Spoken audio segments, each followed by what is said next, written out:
Hiç olmaz araba burandım, hiç olmaz araba burandım.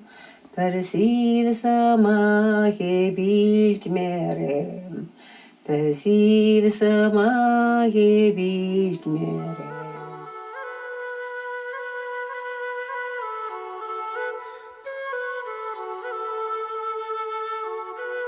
Азане ыштан пулныға эбир чывашсем. Чувашьеке нумай шулкаялла пушланса кайнынде. Ватесем каланы дарах, пин шул ытла итне унданба.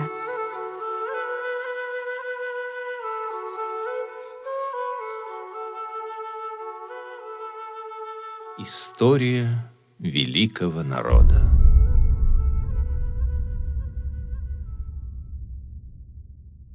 Предки современных чувашей, гунны, упоминаются в источниках с III века до нашей эры. На территории Алтая и современного Северного Китая они создали обширную кочевую империю. В III веке нашей эры китайцы построили Великую Стену, чтобы защититься от них. Столетиями гунны постепенно перемещались на запад, пока в конце IV века они не вышли на Дунай, к границам Римской империи. Апогея своего могущества империя гуннов достигла при Аттилле и охватила территорию от Волги и Кавказа до Рейна.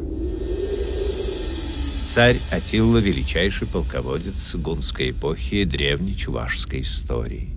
Имя его звучит чисто по-чувашски. Атте – отец, Ил – народ.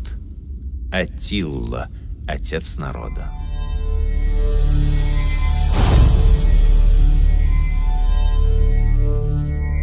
После смерти Аттиллы гунны отошли на равнины Северного Кавказа и Приазовья и стали именовать себя булгары. Гунны сыграли огромную роль в человеческой истории. Массовое перемещение их на запад дало толчок к так называемому массовому перемещению народов. Гунны неслись огромной лавиной, сметая все на своем пути. Целые народы, чтобы выжить, снимались с насиженных мест и уходили, тем самым тесня другие племена и народы. К концу V века булгары занимали территорию от границ Византийской империи в низовьях Дуная до Волги и предгорий Кавказа. В VII веке к западу от хазарского каганата болгарский царь Кубрат создал свое государство – Великую Булгарию, территория которой простиралась от Кубани до Днепра.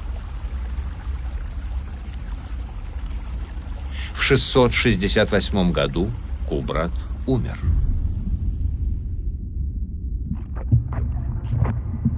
Великая Булгария, созданная на территории Северного Кавказа и Приазовья, распалась, так как 5 сыновей Кубрата разделились на отдельные княжества, и каждый из них отправился в свою сторону. Один из сыновей Кубрата, Аспарух, повел подвластные ему племена на запад и основал на Балканах сильное государство – болгарское. Балканские болгары в течение времени смешались со славянами и стали терять свой родной булгарский язык. Но всем известно, что булгарский народ, он неоднородным был. Там были разные такие народные группы. И часть булгар, она пошла вдоль берега Черного моря и определилась на современной территории Болгарии, а часть поднялась вверх по Волге и обосновалась вот в нашей местности. Народа Волжской Болгарии и Дунайской Болгарии, наши единокровные братья. Этим мы должны гордиться. Но старинные булгарские слова, особенно воинские и сельскохозяйственные термины, названия местностей сохранились и встречаются в чувашском языке. В Волжской Болгарии был царь. В истории он сохранился как Алмуш. Чуваши называли его Эльмуш. По сей день в нашей местности про красиво одетых мужчин говорят: стал похожим на Эльмуша. И это доказывает, что чуваши, живущие в нашей местности, являются потомками болгар. Второй сын, Кодра-Батор, из причерноморских и азовских степей повел своих людей на север. Остановились кочевники на Средней Волге и в бассейне Камы. И здесь создали другую процветающую державу – Волжскую Булгарию. Исследователи 20 века венгерские Ронаташ и Мунгача внимательно изучали свой венгерский язык и нашли в своем венгерском языке до 600 булгаризмов, чувашизмов. То есть те слова, которые объясняются именно только на чувашском языке. И говорят о том, что предки венгерского народа их получили, когда кочевали, то есть они шли и мигрировали с территории Приуралия, длительное время проживали в Среднем Поволжье, и потом они уже в эпоху переселения народов осели уже с гуннами на территории Восточной Европы. И пока они находились на территории Среднего Поволжья, то многие слова перешли в их языке. Они впитали, потому что Волжско-болгарское государство, оно было более культурно развито, потому что многие народы впитывают как раз слова как раз более высокоразвитых народов. То есть они для того, что они отражают более сложные понятия, либо непривычные понятия, связанные, опять-таки, с культурными понятиями. В Татарстане много деревень, названных именами болгарского периода и созвучными с именем царя Алмуш. Например, Савруш, Кижавуш. И во все времена в этих деревнях и близлежащих местностях жили только чуваши. Вот финский лингвист Рясянин, исследуя марийский язык, насчитал до 480 чувашских слов в марийском языке. Продолжая эту линию, наш Михаил Романович Федотов насчитал порядка около 1400 чувашских слов в марийском языке. Откуда они пришли? Они пришли как раз через болгарскую культуру. То есть лингвистическая экспансия болгарского языка, тюркского языка шел в этот период. Много родов и племен было в Волжской Булгарии. И род Дула, и Сугуты, и Шигали, и Уби, и Элшели, и Сувары, и Хазары, и Массагеты. Исследователи пишут еще о племенах Собикюль и Челматы. И впоследствии возникли около 150 городов. Это документально уже известно, около 150 городов на территории уже будущего булгарского государства. Все они говорили на одном языке, жили одними и теми же обычаями, верили в небесного бога, отца Тура и его божественного сына Керемети. Впоследствии все они объединились в единый народ. булгарскую нацию. С X века упоминания ни одного из них, в том числе и Сувар, уже не было. С течением времени они сделались народом гражданским и торговым, имели сообщение посредством судоходных рек с севером России, а через море Каспийское с Персией и другими богатыми азиатскими странами.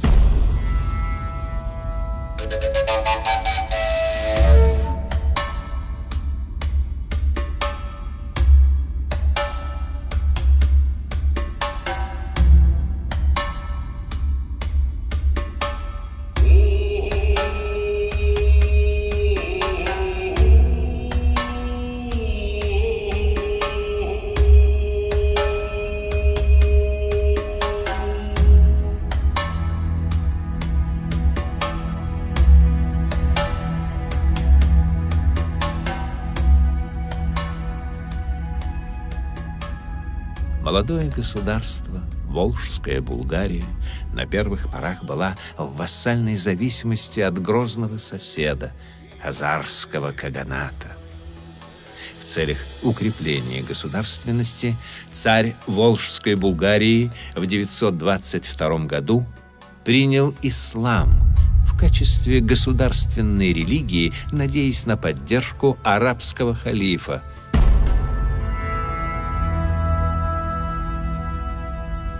Однако не все приняли новую религию, и многие булгары остались по вере отцов.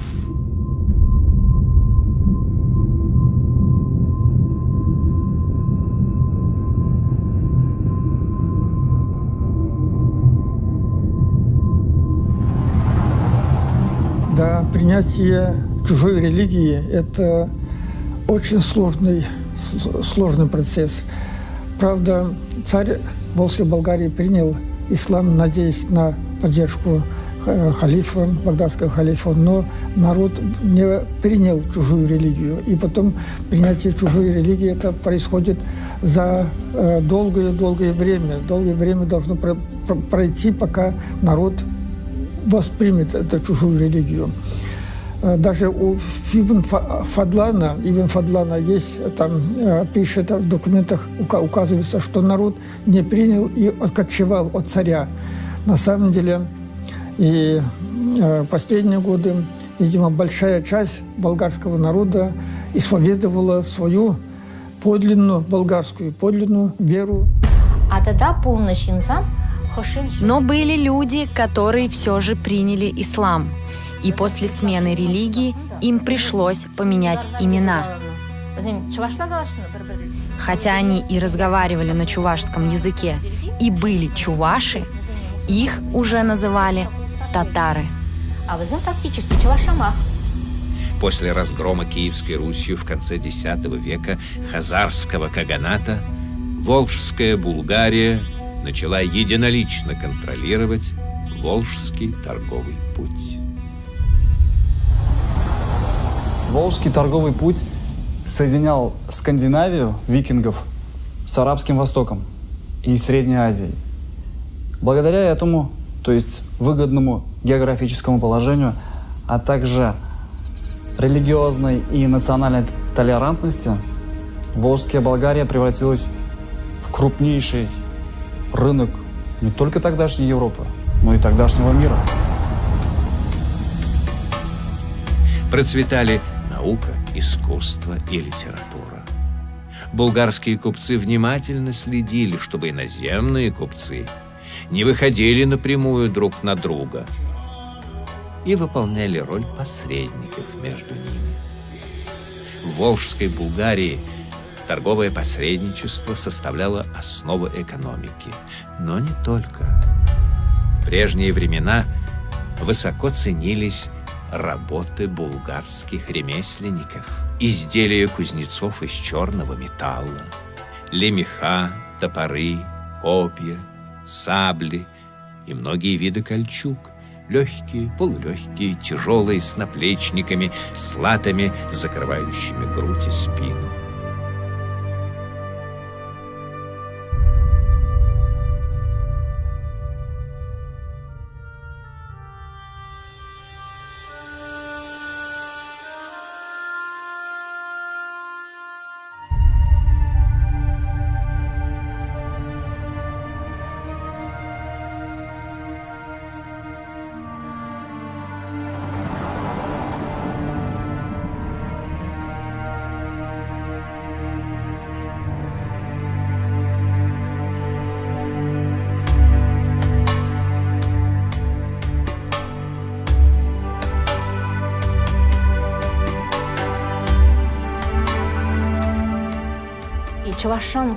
И, кстати, среди чувашей никогда не было воровства, потому что на каждой вещи стоял родовой знак.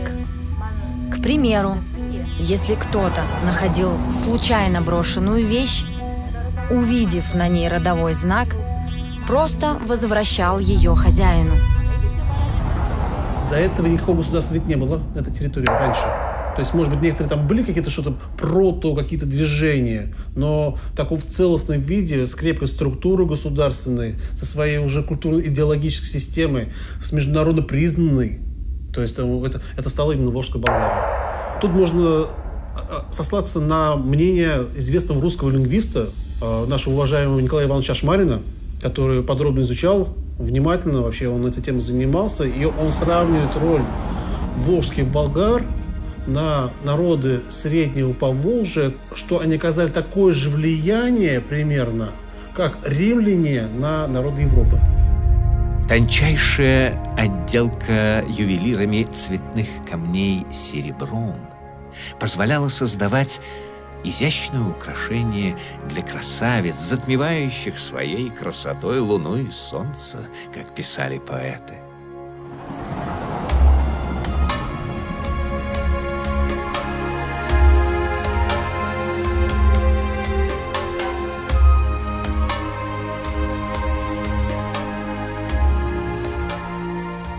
Своеобразной маркой булгарского присутствия свидетельствует замечательная по своему качеству керамика. Изделия из красной, хорошо обожженной глины не спутаешь с изделиями иноземного производства в изобилии, встречающимися при раскопках в соседних областях.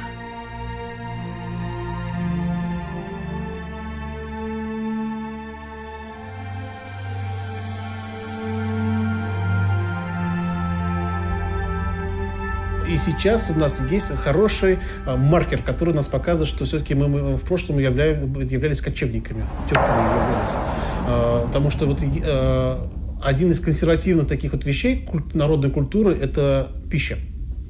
То есть мы можем молиться разным богам, мы можем одеваться в разные одежды, но пищу все равно это вещь такая уже более интимная, семейная, и готовят, как это принято. А какая традиционная пища чувашская, там национальное блюдо? Это там то, что шурбе, шыртан, да, уйран. Это типично кочевые тюркские блюда. Это не могло быть заимствовано.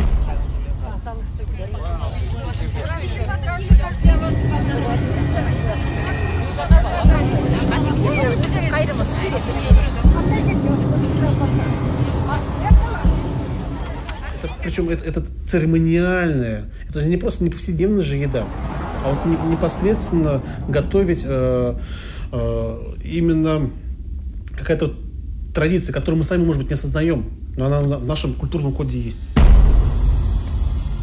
Кожевенное производство в Волжской Булгарии пережило века, и до сих пор в арабском языке лучшие сорта кожи называются аль-болгари. Согласно русской летописи, князь Владимир в 985 году отказался идти походом на Волжскую Булгарию, сказав, что у них даже пастухи суть вся в сапозях, то есть обуты в сапоги. «Поищем себе лапотников!» — воскликнул русский князь.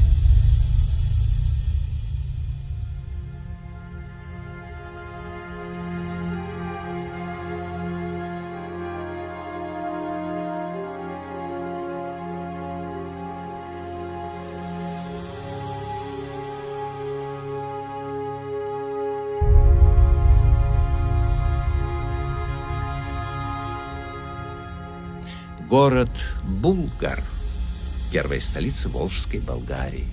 Он расположился на краю верхней террасы, которая возвышалась над долиной Волги на 30 метров и в 30 километрах ниже устья Камы.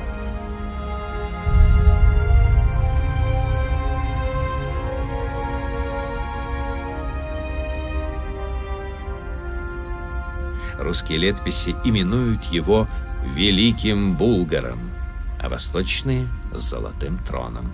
Это был передовой и процветающий город.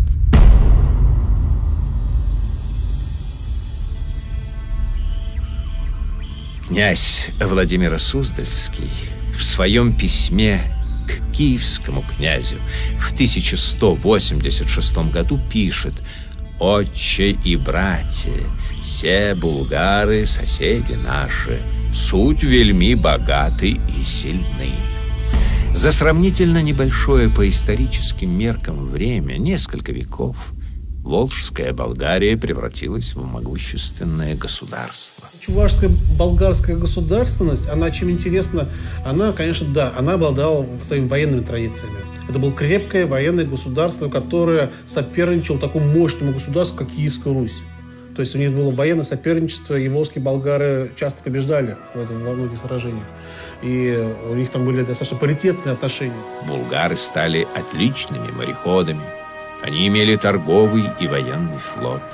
Корабли и караваны булгарских купцов доходили на востоке до Китая, на западе до Испании, на юге до Индии, на севере до скандинавских стран и Северного Ледовитого океана. Николай Иванович Шашмарин, он конкретно и прямо говорил, что только именно исключительно Чувашия является прямым потомком волжских болгар. Что другие народы, они были либо соседями, либо пришлыми.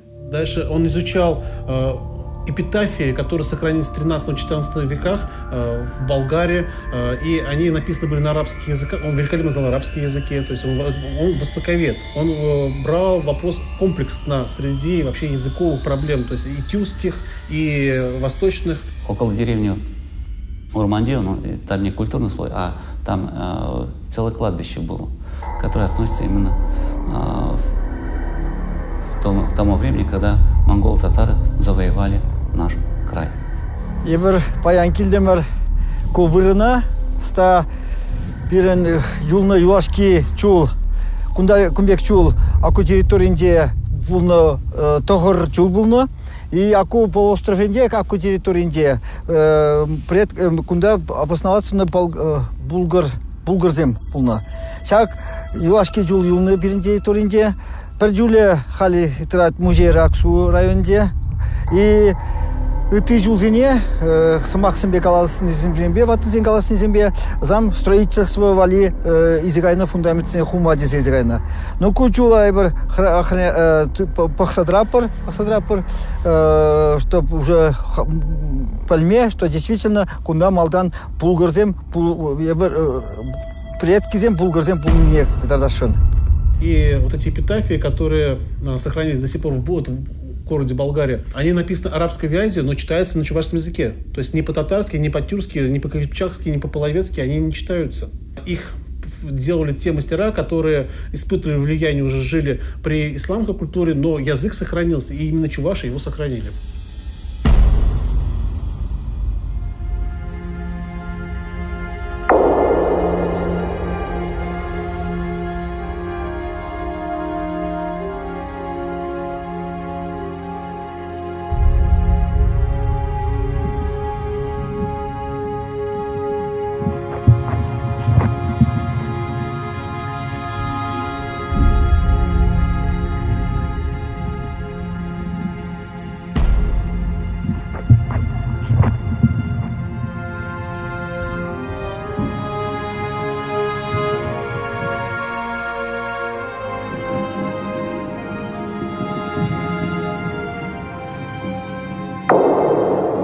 Эти надгробные камни в свое время были хорошо исследованы, и они показывают, что здесь было крупное сражение вот в этих местах, и в районе леса, здесь вообще густой лес был, и около рек, вот с Аврушем, были крупные сражения, и там были вот такие захоронения, и целое кладбище возникает.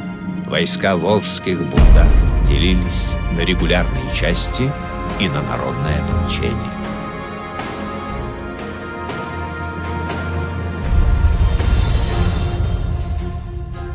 Кроме того, была большая дружина царская и малые, то есть дружины принцев, князей, владык областей.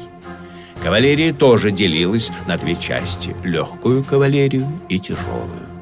Каждый вид войск делился, в свою очередь, на десятки, сотни, тысячи и тамань, 10 000 воинов. Каждый воин знал свое место в строю.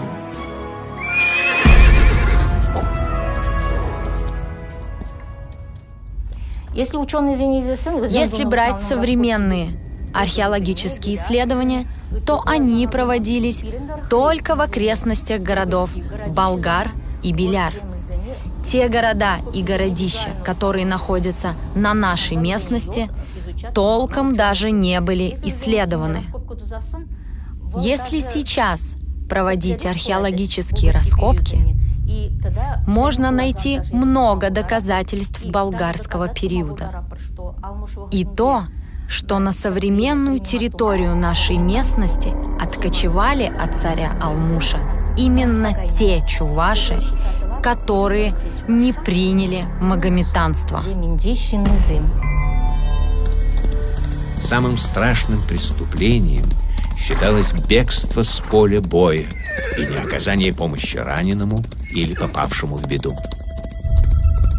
Сохранились очень интересные сведения о том, что кавалерийские части волжских булгар делились по масти коней. Были отряды на белых конях, на черных. И каждая такая часть имела звериное название: барсы, волки, рыси, соколы, львы, орлы и тому подобное. Все это очень хорошо описывается в древнебулгарско-чувашском эпосе «Ылтанбик». Дмитрий Петрович Петров-Юман в своей работе писал, что у чувашей государственность была создана еще 1000 лет тому назад и относил как раз к периоду болгарского царства. Он развивал эту мысль там дальше, что болгары несли свою вот эту культуру, традиции, политическую культуру для народов, для местных народов, обогатила тем самым близлежащие народы. Но потом под ударами монголо-татарского войска оно потерпело крушение историческое. На 700 лет было отброшено его историческое развитие. Но, тем не менее, в 20-м году она возродилась. И воспринимали не только он, все дети, Ильмень и все остальные деятели тех времен, что это как возрождение чувашской государственности.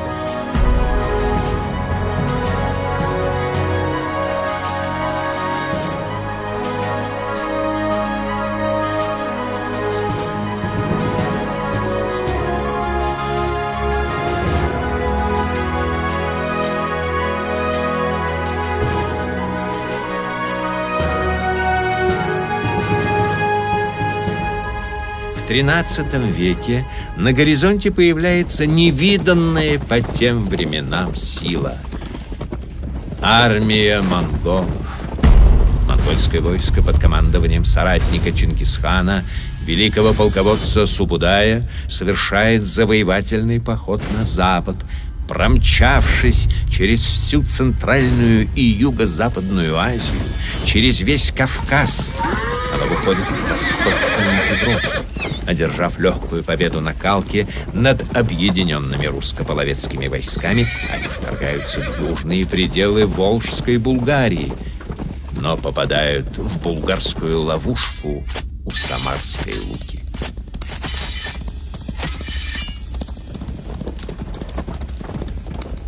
Потеряв несчетное количество воинов и награбленное имущество, Субудай с остатками войска с трудом прорывается и уходит на восток. Булгары оказались единственным народом, который победил монгольскую армию и остановил их нашествие на Европу.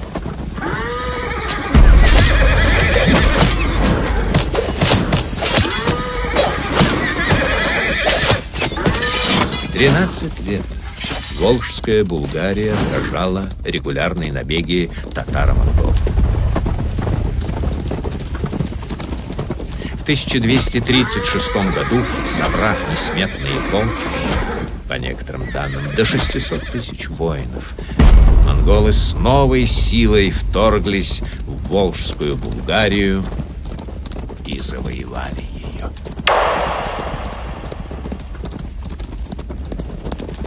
десятки городов и сотни селений болгара-чуваши были уничтожены.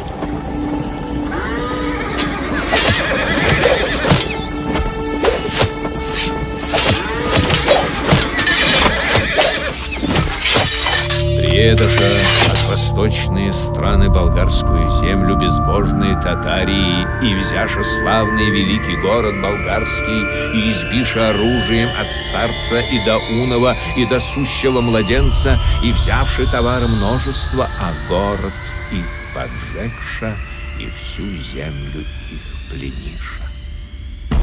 Так записал русский летописец в 1236 году о падении тогдашней столицы Великой Булгарии, города Биляра. Монголы, думая, что покорили Волжскую Булгарию, оставив гарнизоны, ушли на запад и завоевали часть земель русских, венгров, румын, поляков. После этого любой небольшой монгольский отряд, не встречая сопротивления, мог пройтись по многим городам Восточной Европы, сжигая и уничтожая все на своем пути. Но опять восстали волжские булгары.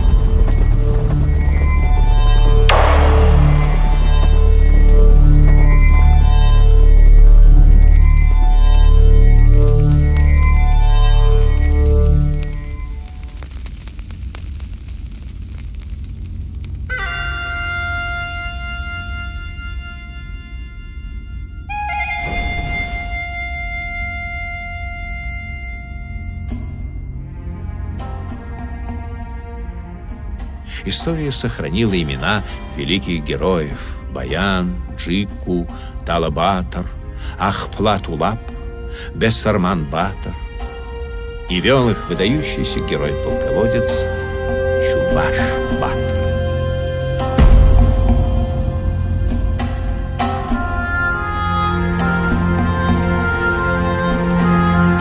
И действительно, в истории очень много примеров, когда целые народы назывались именами своих вождей или полководцев.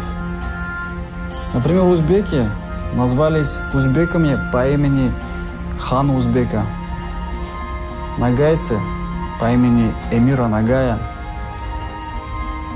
Кабардинцы – это, например, адыги, которые в свое время пошли за ханом Кабардой.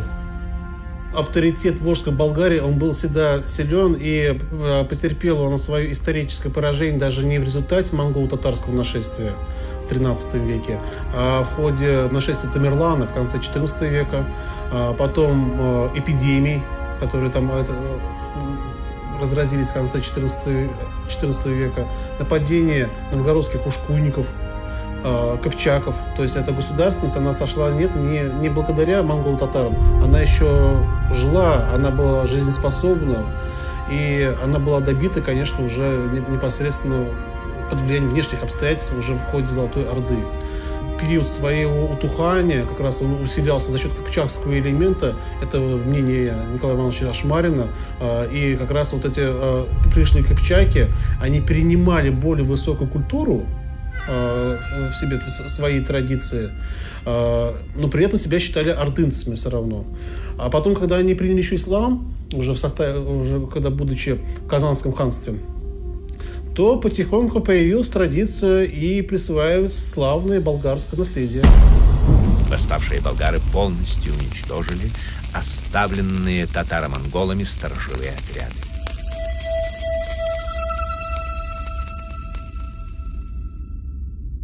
Узнав о восстании, хан Батый вместо того, чтобы идти дальше на запад, вынужден был повернуть назад. Около болгарского города Илтанду, что у истоков реки Сура, недалеко от современной Пензы, состоялось грандиозное сражение.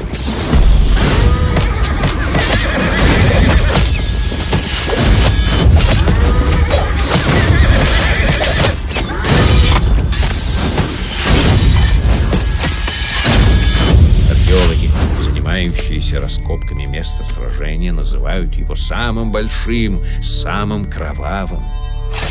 Волжские булгары вынуждены были отступить, Их боевые отряды уходили вглубь своей страны, где постоянно происходили стычки с монголами.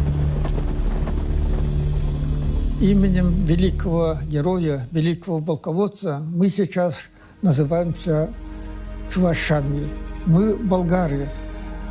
О том, что почему называемся чувашами, собрано много материалов. Эпические материалы, эпические песни, эпические поэмы об этом говорят. Я собрал эти материалы многие годы. Это не только чувашские материалы, не только чувашских ученых, это эпические материалы, эпические песни и сибирских татар, северных народов, генцев, манси и других народов. Почему мы должны стесняться, что мы чуваши? Мы должны гордиться этим. Несмотря ни на что, мы сохранили свою нацию, мы сохранили свой язык и традиции. Чувашские обряды проводятся по сей день. Но если все так же стремительно будет меняться под воздействием глобализации, чувашская культура может исчезнуть. Долгие годы вел Чуваш-Батор борьбу с врагами и погиб в боях на северо-восточных рубежах своей славной державы. Часть великого народа ушла на правобережье Волги и Камы, туда, где шумели вековые леса, текли широкие реки и куда не могла добраться вражеская конница.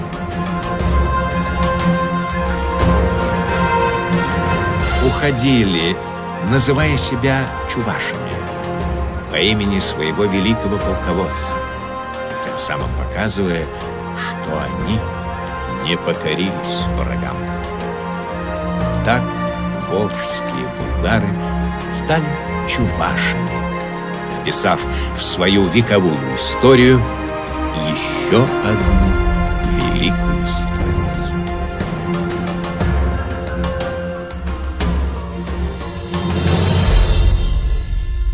Шаплайынде многом. Чаваш шері жинже, Шавынбек Баттырзен булзан, Чаваш ехе нихы жанда бетме.